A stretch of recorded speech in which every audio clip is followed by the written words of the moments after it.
sunny spot, I'd say mid light to sometimes high light, and it just is going crazy at all times. And right now mine is doing this thing where it's kind of snaking around and coming back up, and it looks super funny and cute. And I just think that this plant is awesome. I think everybody should have one. So in the question of, is this a plant that we should remember? I think yes, the Pilea peperomioides is a plant that we should remember because it is easy to care for, can take many different types of growing conditions, and it's easy to share and propagate and create more.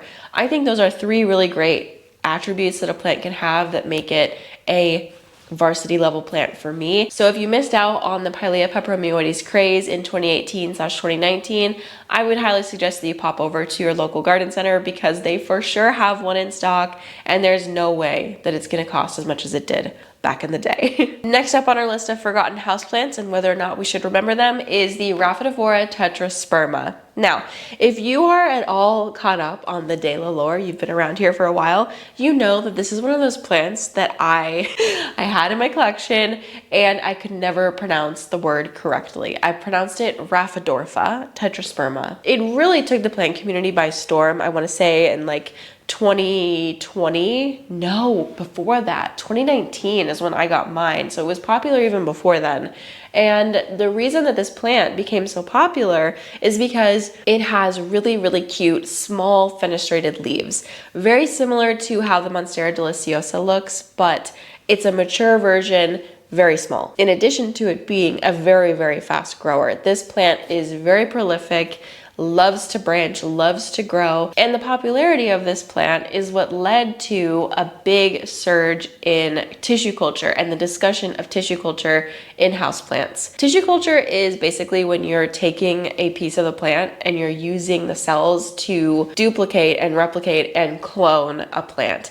And it has been around for a very, very long time. Tissue culture is not a new concept, but for anybody who was just entering into the botanical world via houseplants and learning about it because of this plant, you might have thought that it was brand new, but it is not a new concept by any means. Plants have been tissue cultured for, again, a very, very long time. I would say perhaps the demand for tissue cultured houseplants wasn't as high as it has been in the past, but alas, we are in the age of the booming houseplant interest. This plant and the tissue culture lore surrounding it became such a big thing that nurseries and growers and plant shops started to label their Rhaphidophora tetrasperma whether or not it was tissue cultured or not tissue cultured. And this is something that is absolutely wild to me because so many houseplants have been tissue cultured and they aren't being labeled as tissue culture or not tissue culture. Particularly the Monstera triconstellation is a big tissue culture plant, and I have never ever seen nurseries or shops label a Monstera triconstellation as tissue culture, even though that's probably what it is, but nobody cares. And I think that the reason that people cared with this specific tetrasperma is because the tissue culture version looked slightly different in its more juvenile form. Now, I was always told, and I experienced this myself too, that when the plant got older and started growing out more leaves, the more tissue culture, duller green, more bluish tinted leaves would turn more into the waxy green leaves of the original non-tissue cultured Rhaphidophora tetrasperma. And it did take a while, but I did end up getting those leaves that were known on the original plant.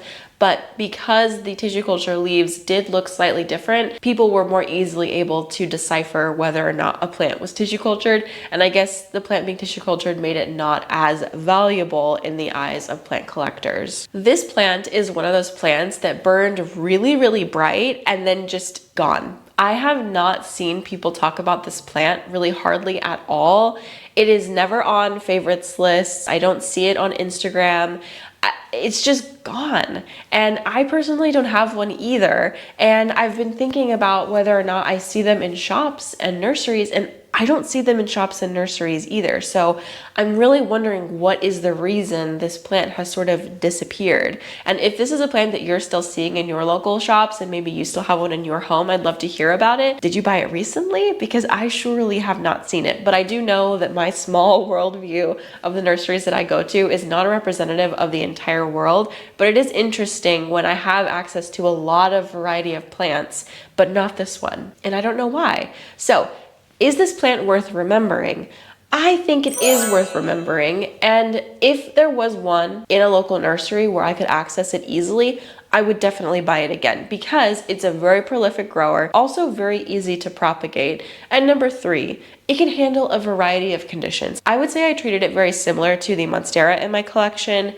Medium light, water it kind of whenever it looks a little bit droopy, and it was great. So I am actually surprised that with how easy this plant is, that it did sort of fizzle out. I don't know. If you still have one, let me know, comment down below. The next plant we're going to discuss today is the Marimo moss ball. And this is one that I personally never really understood the hype of. I found it to be a very, very boring plant.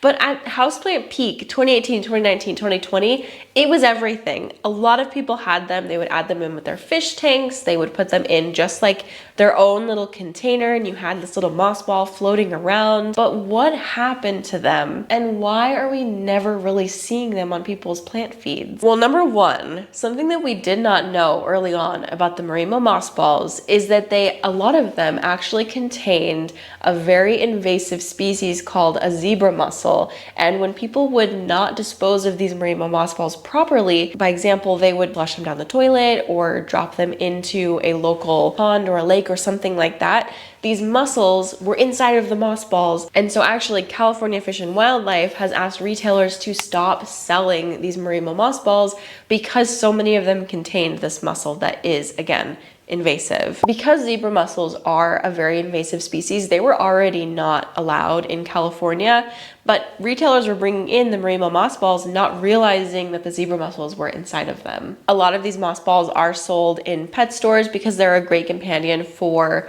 a fish tank, but also some houseplant stores would sell them. So there was a lot of trails of these being sold. These are so small, but when they're released out into the wildlife, it's just bad news bear all around. There's been a few different situations where the USDA has had to sort of enter into the houseplant world because people import plants either without a phytosanitary certificate or they import a plant unknowingly that is really invasive. And it might seem kind of silly to confiscate these plants from just regular people like you and me, but the potential that these plants have to devastate environments is insane and like kind of out of our personal control sometimes. We had an episode, I believe it was last year on the podcast, where we talked about some toxic plants. A lot of those plants kind of reared their ugly head because people were just bringing plants around, not knowing what they were and not knowing the detriment that they could have to the local ecosystem and flora and fauna and everything else. So anyway, with all of this being said, does the Marimo moss ball pose the existential threat? No, but the zebra mussel that is found oftentimes inside of the Marimo moss ball definitely can devastate an entire ecosystem. So do I think the Marimo moss ball is worth remembering? No, I don't. I don't think it's worth the risk. I also think they're extremely boring, and I just don't really see them adding too much to a houseplant collection. Although I do think they would look kind of cute in a little jar right here, but I feel like I could just get a green cotton ball, or what are those things called? Little puff that kids play with. I feel like you could just get one of those and put it in water and it would be the same effect. Thank you guys so much for tuning into this video, and let me know down below if you think any of these plants are worth remembering or better to forget. I will see you guys in the next one. Bye.